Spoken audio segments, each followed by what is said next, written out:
সুপ্রভাত। নিসর্গের মধ্যে রোজকার মতন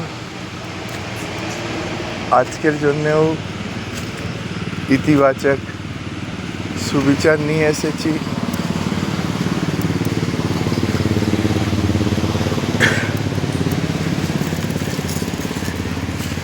যে জিনিসটা হলো যে আনন্দর চাবিকাঠিটা কি, কীভাবে আমরা প্রতিদিন আনন্দিত থাকতে পারি, তার চাবিকাঠিটা হলো কৃতজ্ঞতা। যখনই আমরা আর একটা নতুন দিন পাওয়ার জন্যে এই সৃষ্টির প্রতি কৃতজ্ঞ হয়ে যাই, তখন এই কৃতজ্ঞতার ভাবনা শুধু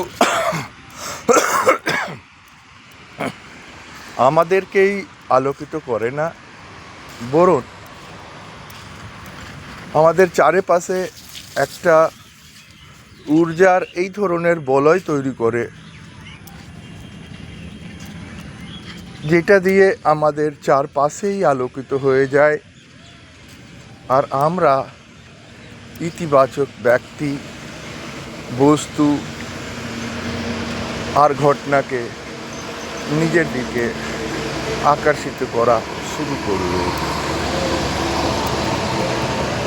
তাই রোজকে একটা সুন্দর হাসি দিয়ে যখন আমরা এই দিনটাকে স্বাগত করি, বরণ করে নেই, তখন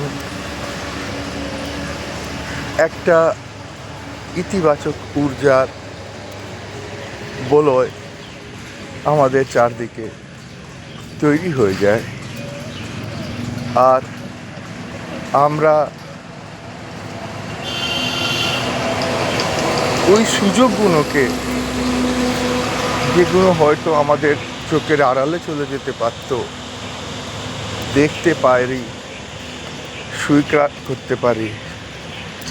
আর মানসিক রূপে ওই শক্তিটা তৈরি হয়, যেটা দিয়ে আমরা আনন্দিত হতে পারি। তাই রোজকার মতন ইতিবাচক বিচারের জন্যে চ্যানেলকে লাইক আর সাবস্ক্রাইব করুন। ধন্যবাদ। আপনার দিন শুভ হোক।